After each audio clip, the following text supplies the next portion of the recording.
wanna hear clearly some advice that you needed dearly. Don't waver, build your stacks up yearly. What's happening, y'all? It's Keenan Coit here, aka Keenan the Kid, aka the Rappin' Realtor, with Todd Conklin, the Todd Father. What up, Todd? How you doing, man? I'm great, dude. You left out a couple of things. I think we need to come up with like a new one every time. By the way, I don't know if anybody knows this, but that intro is actually Keenan rapping. Pretty Yes, good. sir. Pretty Yeah. pretty dope. Pretty sick, as they say. Yeah, I mean, Fire lit. aka It's what all Mr. Steal Your Girl. There you go. There's what's I yours for love it. today? Not the Todd Father. No, I don't know what it is today. Got a little tickle on my throat. I don't know. COVID for sure. Yeah, COVID Conklin today. COVID Conklin. Yeah, I like that. Well, so I'm going to start this off, just a little headline roundup and also just some rapid fire questions for you. So first things first, LeBron or MJ? Oh, come on. It's definitely MJ. And why? Give me your Well, reasoning. well, well, well. Number one, I can see just the piece over your right shoulder of MJ's shoe. Ooh, Right. yeah. That's So big. That yeah, is I mean big. that Just was the kind of a shoe in giveaway. general. Yeah. Just the shoe in general. Yeah. I know. I mean, never seen anybody that was just so dominant. And I don't know. Love MJ. Yep, no doubt. Okay, so currently the Warriors are down 2-1 to the Celtics in the NBA Finals. Draymond Green in the last game had 2 points, 4 rebounds, 3 assists, 2 turnovers, and fouled out. He gets a lot of criticism for his style of play. And another fun thing to know about him during the playoffs, he has released 17 podcast episodes while only having 14 games where he's either had double-digit points, assists, or rebounds. So, what are your thoughts on Draymond? Do you know anything about Draymond Green? Yeah. I don't know anything about his podcast. It's interesting to me. We talk, especially in our industry, the power of the mind. And, Tremont reminds me a lot of Rodman for whatever reason. There's a lot of characteristics there where he's just a tenacious competitor, and I love that about him. But he's Yes, hard to I like. love that you love that. Yeah, I mean, I love the tenacity, but he's hard to like as a human being because of the way he plays. So I get it. Yep. He is what I would consider a disruptor. At the end of the day, I'm not sure that he has the level of positive impact on his team's success that maybe the coaching staff would like. It would be great if he could come and contribute from a points perspective and assists perspective rather than just upsetting the apple cart from a mindset perspective. I would that would not be he would not be on my team. Yeah. Yeah, I like that you actually appreciate his style of play because there's a lot of people, especially in your generation, I see it on Facebook all the time that just say, "Oh, he is just the worst thing about the NBA these days." And I'm like, you guys are complaining how the NBA is way too soft. He is just that aggressor, that goon, that guy who just like tries to get under the other player's skin, and I love it. I think it's so cool. I hate him. I like if I'm playing against him or my team's playing against him, I hate him, but I respect the hell out of his game and what he does, but it was kind of just wanted to see your aspect, Yeah, your we input. talk about the difference. We talk about the difference between like generations, and it's funny that you brought that up. Every generation has a Rodman or a Green. I mean, like let's think about the Pistons. Like we can go back and look at the Pistons in the '70s and go, oh, I can't believe the behavior of some of those players. Whatever. Yeah. Oh yeah. And I wish I was more like those players, man. Like I love that. I love just like that tenacity in everyday life and like just giving out shit. You're not taking any shit back. Like he's a cool dude and Yeah. I respect that you like him. So next thing. So the Mortgage Bankers Association's weekly tracking saw mortgage loan applications volume sink 6.5% during the last week, which represented a fourth consecutive weekly decline and extended the 2.3% drop from the prior week. So mortgage application activity has hit a 22-year low. Refinance applications were down 75% compared to last year, which makes sense. Purchase applications were down almost 25% compared to last year. So, with fears of a major recession looming, what do you think will happen to real estate over the next 2 years? And what do you think kind of about those stats? Ooh, I'm glad that you separated those things out. There's a lot in there. So um, the first thing to note on that deal is that uh, separating the two from a purchase versus a refinance is really important. We all expected the refinance piece to go away. And so it's no shock that it's down 70. Actually, I would have thought it would have been down more. Yeah. So you got that. But the big one is the purchase side. And so what we're seeing, and I do think it's probably a temporary blip, but I don't think it's going to go back to the way it was. You're seeing a major reduction in the number of people who rely on getting a loan to purchase a home, making an application to get that loan. That would mean that a significant number of buyers have departed from the market. Uh, if I look at the data, though, so that's some behind the scenes. If I look at the data, properties are still going under contract quickly. Properties are still going under contract over list price. It is still favors the seller because of the inventory levels are so low. And as a result, I think from an MLS multiple listing service standpoint, we have not yet seen the change. But what you're indicating is a leading indicator. I'm talking about the lagging indicator. Most agents and most companies don't even know it's coming. And Oh, yeah. you're pointing to the hey, listen, it's coming. Here's the proof that it's coming. What's the ultimate impact? Listen, for the next 12 months, the inventory is still so low that we still have fewer homes than we have buyers for, even at the higher interest rates, even at the higher inflation rates.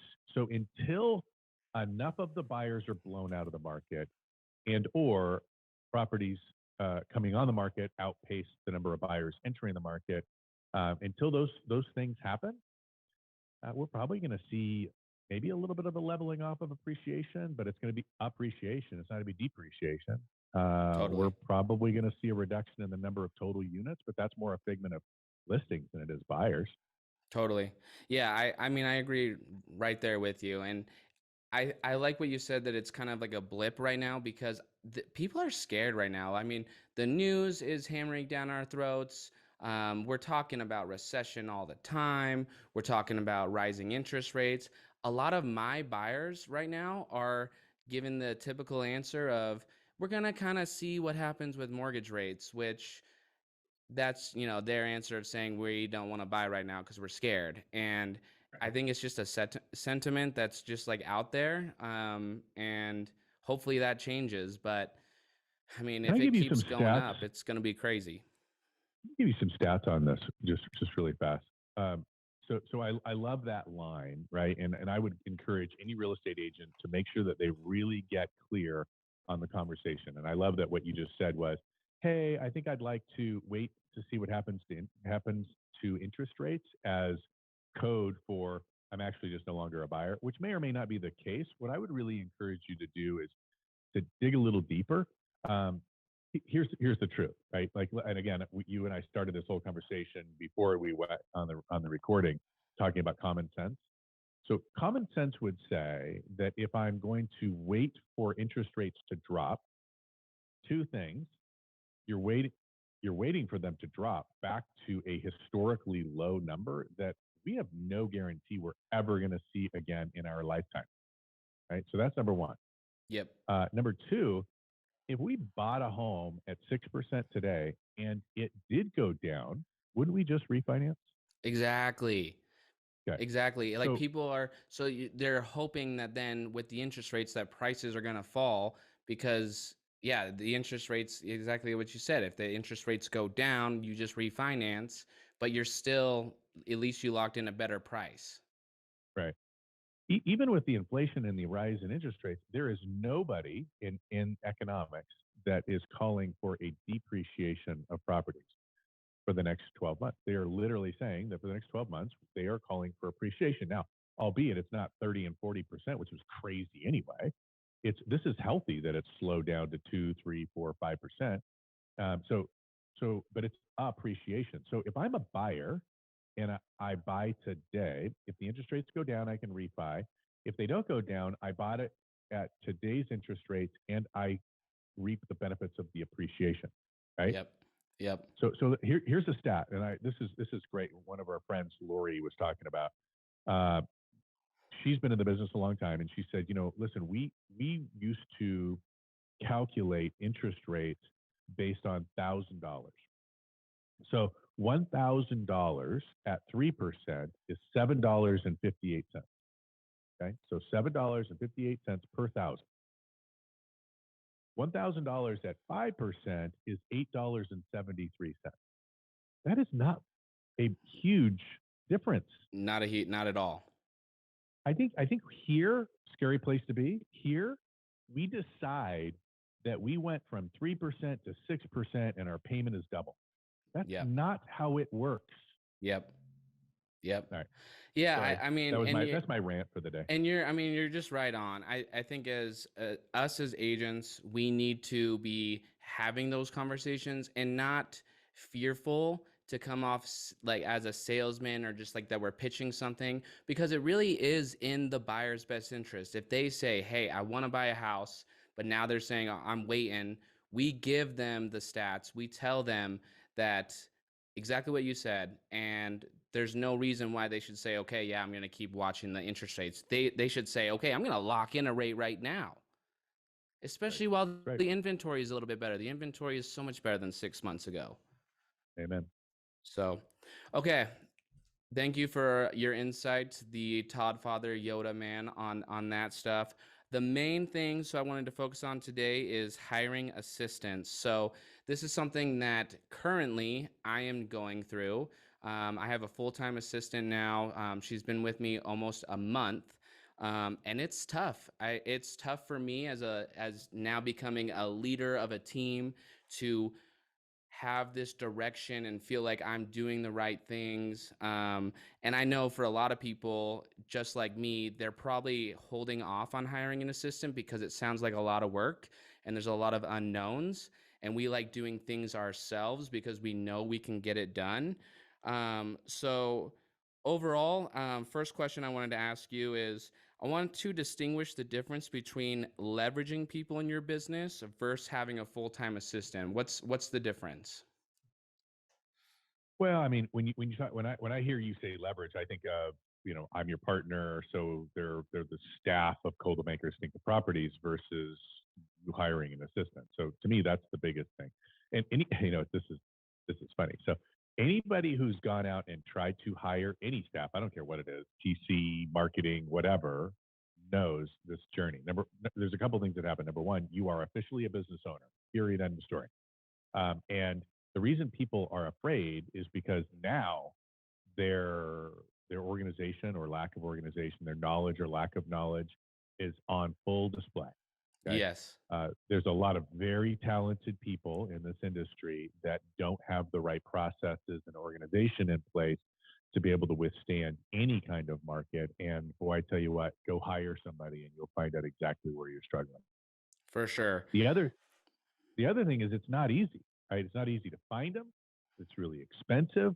Then you've got to, go through the whole vetting process, and you got to determine, I don't know, is it the right person? Is that the right person? And then you hire the person, and did I give them the right offer letter? And did I set them up on payroll correctly? And everybody wants to set them up as a 1099. But by the way, that's not the way an assistant works, because the minute you tell them where they have to be, when they have to be there, you have violated the independent contractor rules, and they are an employee. And so you don't want to get into that jam. That's a whole legal mess. And then you have to train them. Oh my gosh, you've got to train them. And we're going to dig into that much deeper. And then what happens? Get married, get pregnant, move to San Diego, get poached by somebody else. Like, there's a gazillion different reasons why they leave. And you have to start all over again. Oh, I don't want that. I don't want that. I'm keeping my assistant as long as I can, dude, because it really is tough. And When I think about the difference between like leveraging people in your business versus a full-time assistant, is I'm thinking transaction coordinators, marketing assistants, like you said, all the assistants at Coldwell. And I think that kind of leveraging is needed from day one in everyone's real estate business. As we're taught here at Coldwell, we should be doing transaction coordination on every single listing. We should be ordering marketing packages because we are leveraging you guys as corporate to make our business easier and better. So that's an obvious thing where, okay, agents should be leveraging all the time, but when should an agent be hiring a full-time assistant? I think I'm going to talk out of both sides of my mouth for a second. Okay. So I think that the magic number is 25 transactions. Um, but it really does depend on what it is that you're looking for. What I find often is that real estate agents get confused as to what an assistant really should be doing. Um, the assistant is not there to make your phone calls for you, right? They're not there to do your marketing for you. You already have that in place. Mm, Um, once you get to 50 plus transactions, there is a real argument to be made to have your own transaction coordinator because you have an deal flow. But until you get there, it doesn't work. yep. I've watched it happen a half a dozen different times. So anyway, let's go back. Uh, and an assistant is there to ensure that all of the things that get in the way of you doing the thing get handled. And the thing is where you have to start. So what you have to start with, what is it that I personally, as a real estate agent, need to do? A great conversation with a top producing agent. Well, I'll just use his name. It's Tim Smith down in Orange County, and we were talking about it. Like he has a passion for film, and so all those videos he's very engaged in and does a lot of stuff with. But it's because it's his passion. Certainly, it's not the highest and best use of his time, but because he loves it, he allows himself that space. Otherwise, Tim doesn't do anything that doesn't have something to do with connecting with clients and agents on his team. End of story. That's it. Everything else gets handled by the assistant, which brings up a bigger challenge because now you, as the agent, have to know what all of those other things are so that you can properly teach them to the assistant. If you don't, what I see a lot is that I'm going to hire an assistant and I'm going to say, okay, so this is what I'm going to do, and you have to do everything else. Well, they don't know. They're not a real estate They have agent. no Like, idea. No idea. no I'm clue. dealing with that right now. Yeah. Correct.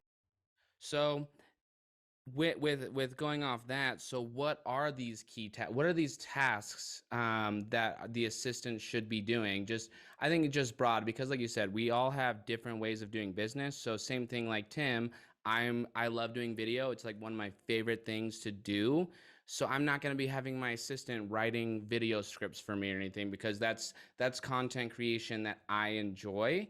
But there's a lot of other things that she should be doing for me to and I look at it kind of as what are those tasks that are the $100 an hour task that I do, and what are all the tasks that are $25 an hour or less that I do, and start handing those to her. But what are those tasks?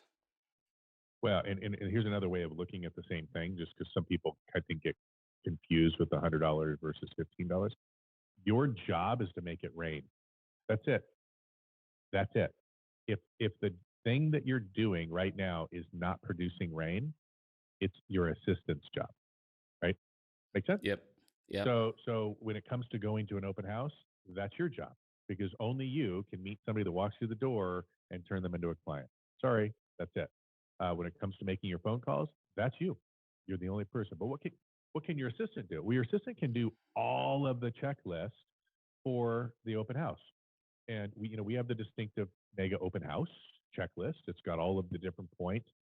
He or she can be doing every single thing. It's a 10-day countdown, everything from signs to preferred partners to swag to food to like, all of it. Can't they do all of that? Oh yeah. So now all you're worried about is part of the things, I think it's day 5 is like, hey, 5 days from now, we're going to be doing an open house here. It's a 3-bedroom, 2-bath, da, da, da, da, da. You can do that. They can't, right? The day of, hey, here we are. Da, da, da. You can be doing all. You just saved yourself hours and hours and hours, and you've absolutely crushed it. Now knocking on doors around the area is not that big of a deal. Yeah, because that's all you're doing is you're going to either do the open house and you know everything's set up, or you're going, yeah, to door knock and let them know. And I think that's a great example because I know for me, when I think of doing open houses, sometimes it is a negative because I'm like, okay, I got to call the newspaper, get it in the newspaper. I got to run a Facebook ad. I have to do X, Y, and Z. I have to get these lists together. I have to print these things, get the bottles of water, get all my signs together. And when you start stacking all those things up, it becomes, a thing that's going to take some time. Right? Of And course it is. by leveraging your assistant to help with all those other things, then I'm just going to the open house and I'm ready to go. That's Because right. now I'm at the open house and I'm like, hey, stoked to be here at this open house. And I don't hate doing open houses now. Amen. I mean, like I use the analogy of the performer. Like Garth Brooks does not go and identify the venue, sign the contracts for the venue, do the lighting, sell the tickets, do all the mics and all that kind of stuff. He shows up and he does mic check and performs, and then he leaves. He doesn't take the thing down. Folks, that's what it is to have an assistant.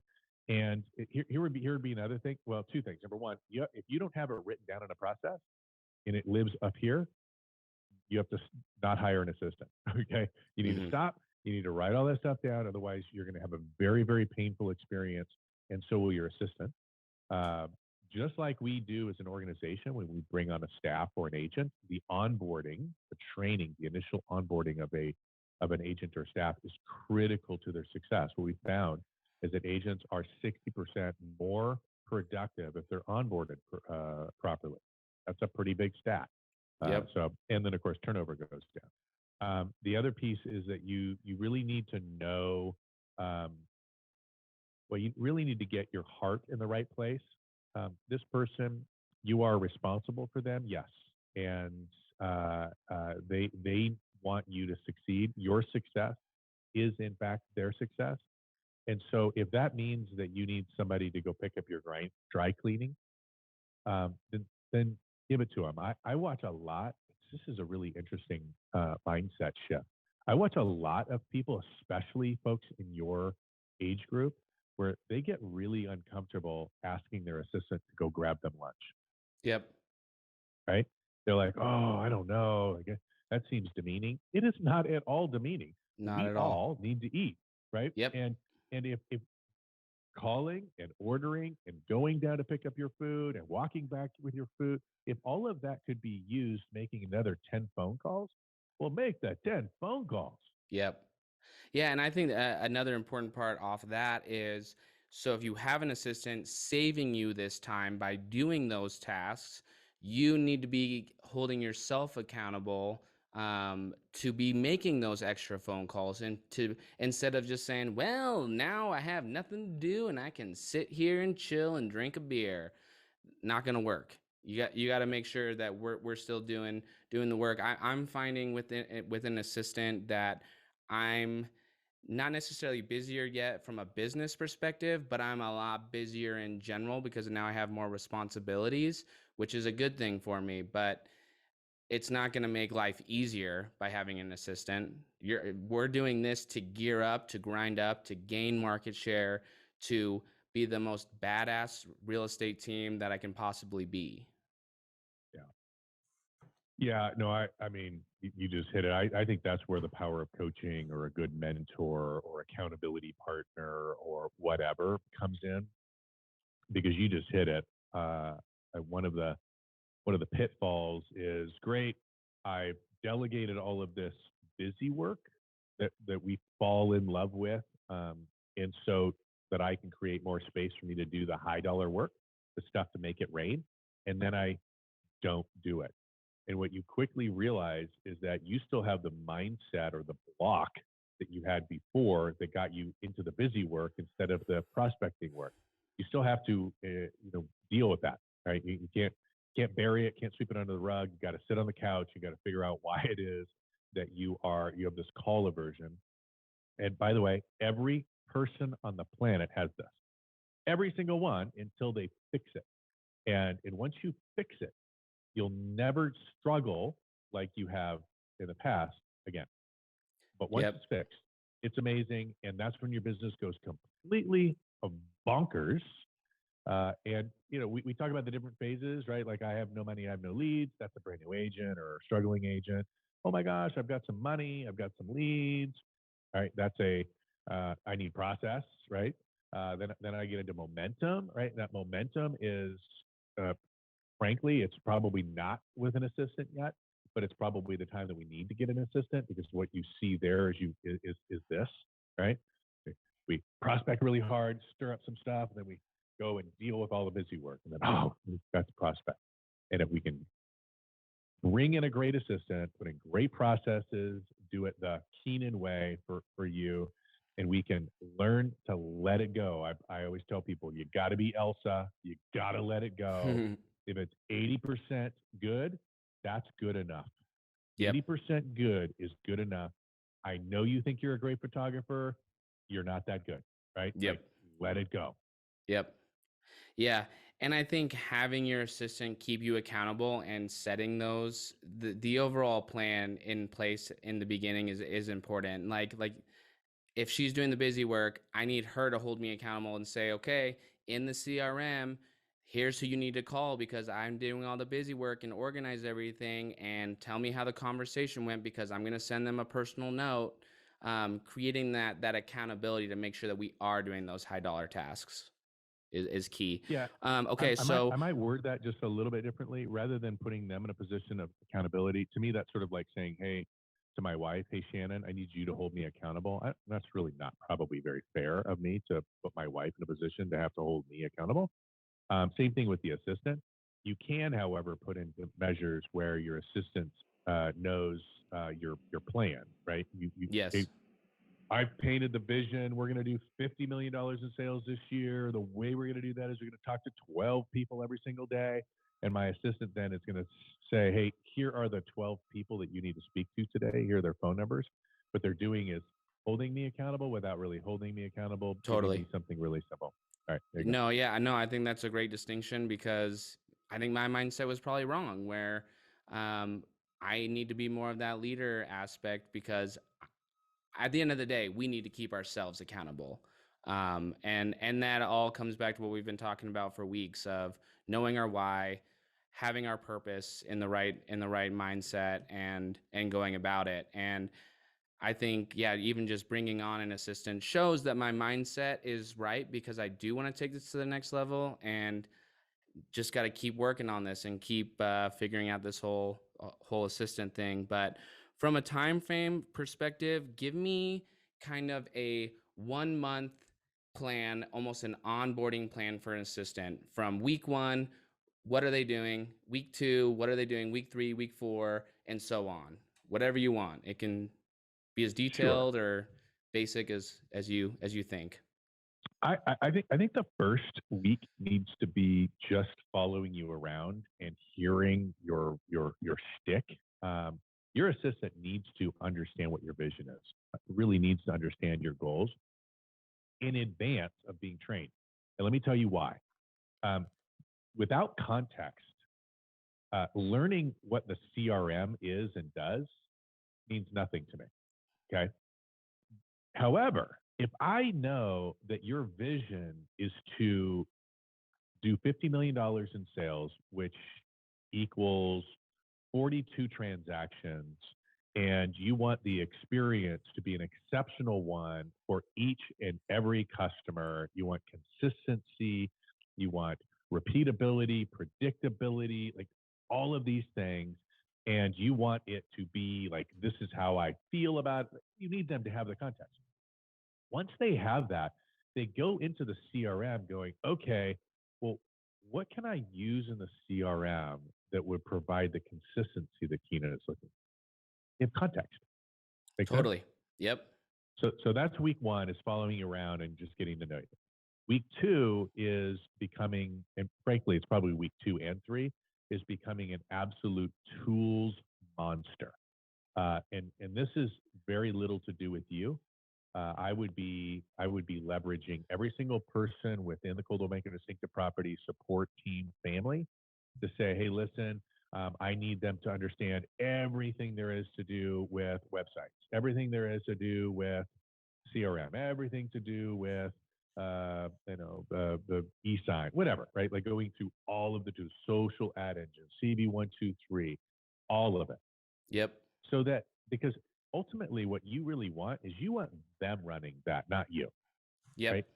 You've already created the process. Every time I bring a listing on that's between 200 and 400, I do a CB1. Anything from 400 to 550, I do a CB2. Anything over 550, I do a CB3. We don't need to talk about it anymore. My assistant just runs with it because the parameters are already built there, and he or she now has been trained on that, and not by me, but by the actual expert that does it. Yep. Okay? Perfect. And I'll say just kind of how my first couple weeks have gone, based off what you're saying, and it's kind of right on. So I've been taking her to happy hours. I've been taking her to coaching appointments. I've been taking her to closings. I make sure she goes to every single office meeting, so she starts figuring out what we're talking about and what these numbers mean. Um, and then the coaching, her joining my coaching sessions with Jimmy has been amazing, because that's where we have gotten context, where we're able to say, okay, here's our goal. We have this many contacts in our CRM, and we need to contact this many people because it's based off the facts. It says that if you contact 100 people, you maybe have one closing or something, whatever the stats are. So she's starting to now understand it, and now I just have her in IQ Office, CTME, Paragon, learning all of those systems so she can become an expert. And she's already starting to understand IQ Office even better than me.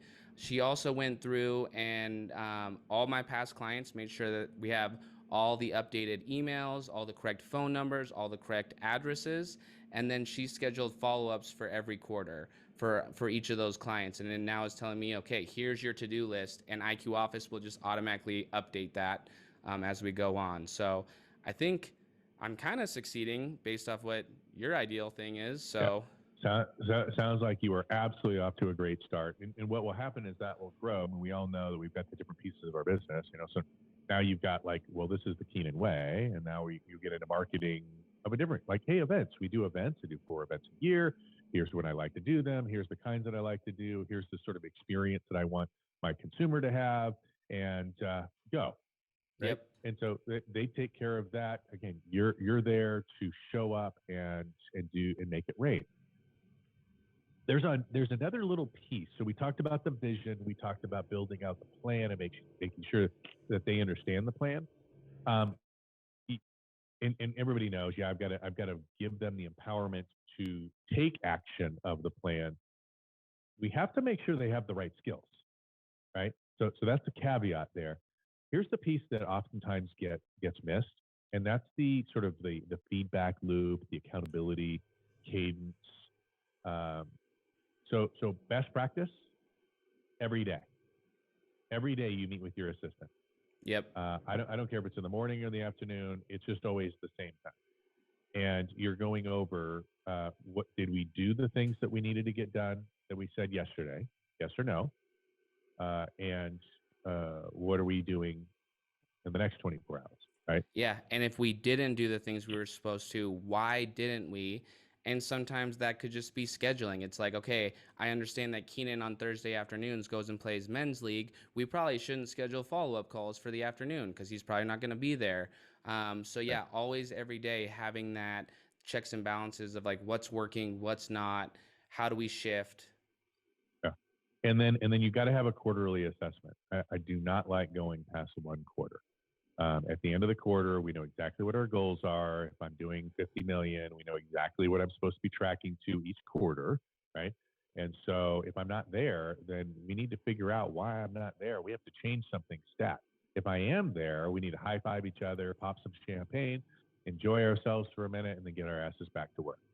or if I'm there and we're both there and we haven't got any extra business, then we need to figure out why and actually track it and figure out what's going on. Because my whole thought with an assistant is, essentially, if I can close 5 or 6 more deals a year with an assistant, I pay for the assistant. And if I can't close 5 or 6 more deals a year with a full-time assistant, I'm doing something completely wrong. So, Fair enough. I love that you have that clarity. yep, yep. Okay, so weeks 3, 4, and on, what's the assistant doing? Well, I think weeks 2 and 3 are going to be the learning.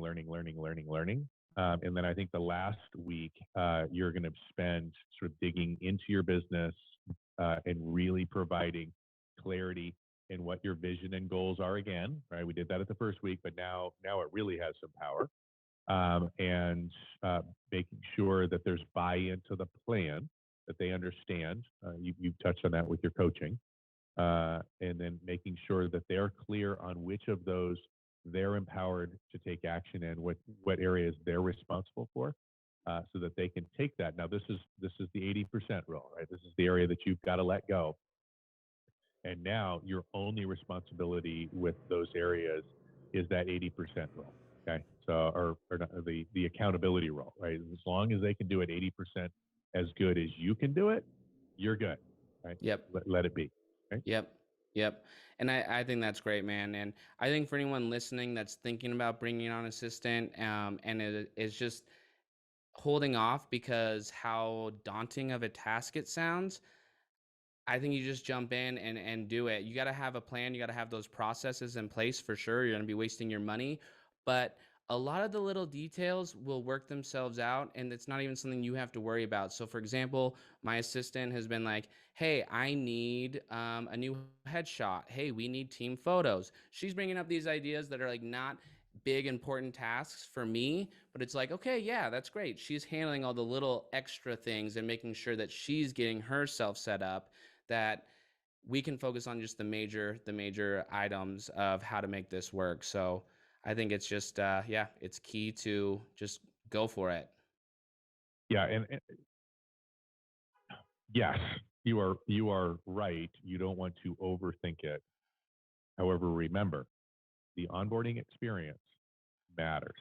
And so, when somebody comes into our organization, we have a 287-point checklist that we go through to onboard them.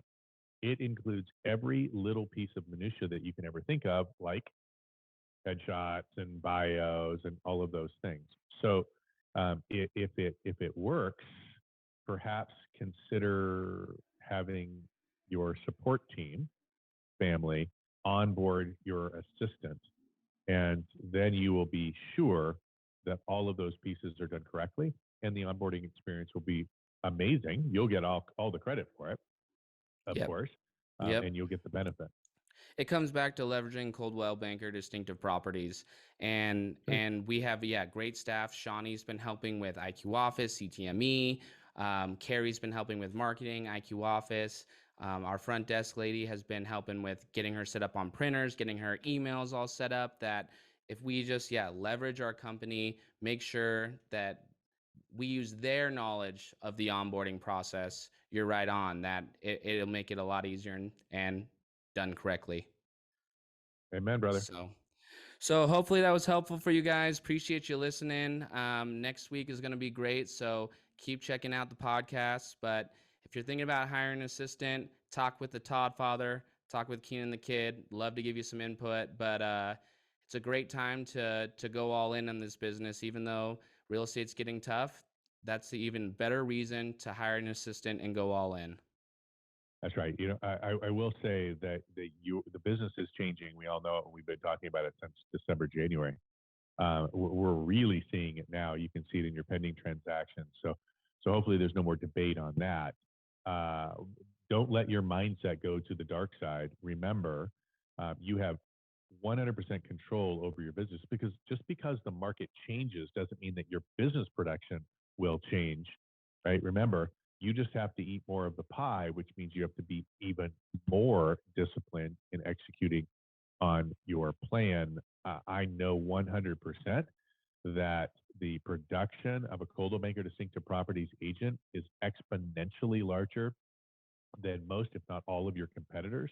There's a reason for that. So make sure that you continue to remind yourself you're a beast, you're going to do the work, and you are going to have the success.